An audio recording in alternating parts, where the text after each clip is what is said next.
If I told you there was one thing you could do on average, adds about 9 extra healthy years to your life, would you do it? And even better, something that will make sure you don't spend a life living in pain. Not a prescription, not a supplement stack. One thing. Today we're going to make it simple enough that your future self will want to send you a thank you card. By the end, you'll leave with an 8-step daily plan you can start today. In clinic, I meet people doing all the right things on paper, counting calories, following the pamphlet version of a healthy diet, and still gaining weight, hurting everywhere, and collecting diagnoses like they're baseball trading cards. That's because the root problem isn't a narcotic deficiency. It's metabolic dysfunction, driving inflammation, pain signaling, and fatigue. When we fix the metabolism, symptoms fall like dominoes. So what's that one thing? That one thing is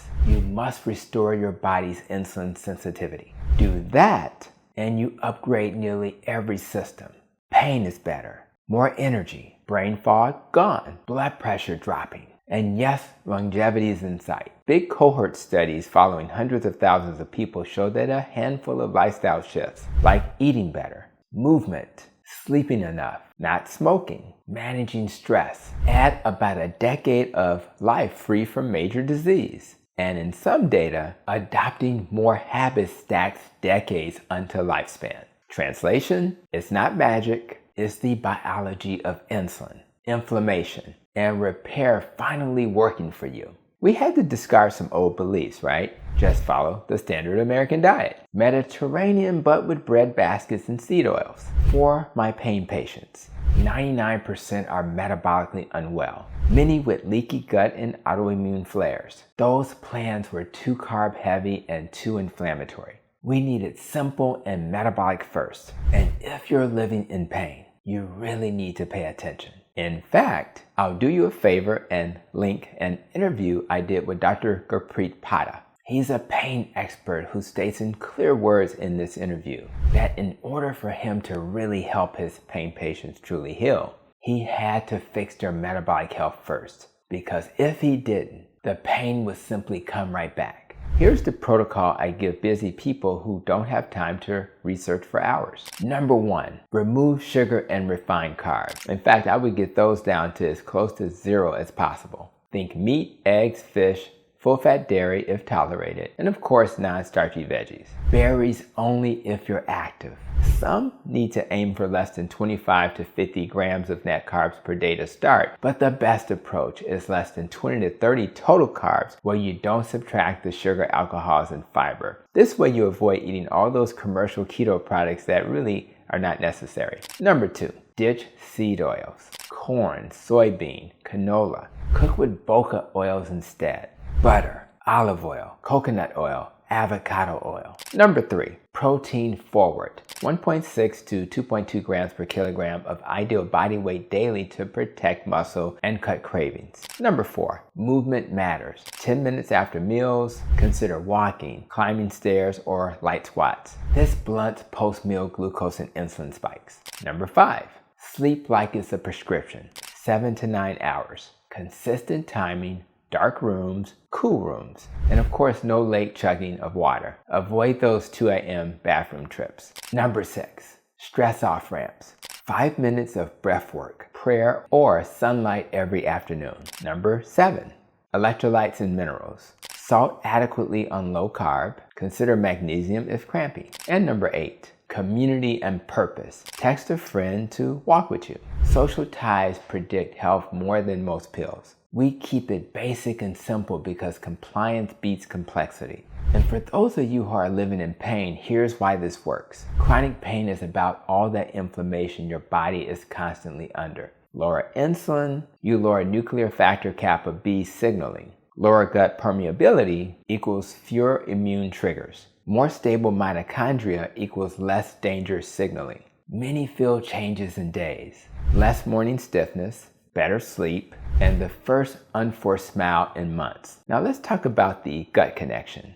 Picture your gut lining as a coffee filter. Ultra-processed foods and seed oils tear holes in it. Stress opens the pores. What leaks out pokes your immune system, which yells back with inflammation. Swap in whole proteins or broths, fermented dairy if tolerated, and of course low-tox plants. Your filter starts to heal. But my patients say, but doc, can I still eat ... What about carbs? I tell them to earn them with activity. That way, if you have a moment of indulgence, you have a mitigation strategy in place. What about fruit, they ask. Small amounts, strategic maybe, but when you do, consider using berries. Even better, eat fruit only after a workout. What about vegetable oils at restaurants, doc? Ask for butter or olive oil. It's your body, not the margin of the restaurant. Fiber, doc? If you tolerate it, great. But if not, don't force it. Metabolic calm first. Fiber is totally overrated, and you may find you're living your best life if you don't have to live with the bloating that sometimes comes with it. Now let's talk about the metrics that matter. Stop worshiping the scale. A more important thing to track is your waist circumference, fasted glucose and insulin levels, triglyceride to HDL ratio, C-reactive protein and set rates, and how you feel by noon. If you can, check an A1C and consider a cystatin C if you're low carb and worried about kidney function. Wins show up in labs and in life. Here's a 7-day quick start. Day 1 through 2, clear the pantry, set up bulk oils, and stock up on protein. Day 3, walk 10 minutes after meals. Day 4, early bedtime. Day 5, your restaurant drill. Order protein plus a non-starchy side. And of course, swap out unhealthy oils for healthy ones. Day 6, replace high-carb snacks with low-carb options and consider electrolytes. Day 7, phone-free evenings. Batch cook your proteins. And here's another way to think about it. Maybe you look out for the next 30 days and make a few changes. Call it your 30-day metabolic reset. For weeks 1 through 2, go low-carb strict.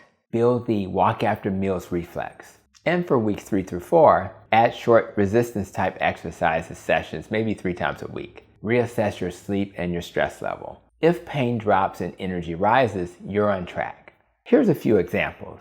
Meet Angela. She's living with polyarthralgia. Her A1C is 7.1, living on healthy whole grains. 2 weeks into this plan, pain down 40%. Her A1C trending downward. Walking with her daughter again. Here's another example. Let's call him Marcus. Living with back pain. He's a night shift worker. 3 energy drinks a day. We cut sugar, added protein and sunlight breaks. 3 weeks later, fewer flares, better sleep, lower resting heart rate. Now let's think about longevity again. This is why those big studies see that decade-long Healthspan boost. Your daily choices changes insulin, reduces inflammation, and adds mitochondrial resilience. The foundations of a long life with a life. If you're pregnant, on insulin, sulfonylureas, blood pressure meds, or anticoagulants, work with your clinician. These improvements can lower your medication needs faster than you think, and we want to adjust safely. Let's review. Protein at each meal. No industrial seed oils. Walk after eating. Lights out on time. Having a stress off-ramp. Low-carb snacks. Community is key. So do me a favor and comment where you're watching from and drop a day 1 if you're starting today. At 30 days, come back and tell me your wins. Your body is not broken. It's been over-signaled. Calm the signals, and it will do what it's designed to do, heal. And if you want a deeper dive on building your natural Ozempic with real food and habits, watch the video here. And of course, you can subscribe here for more videos to help you protect your nest and achieve metabolic health. Your future self has already pressed the play button. I'll see you in the next video.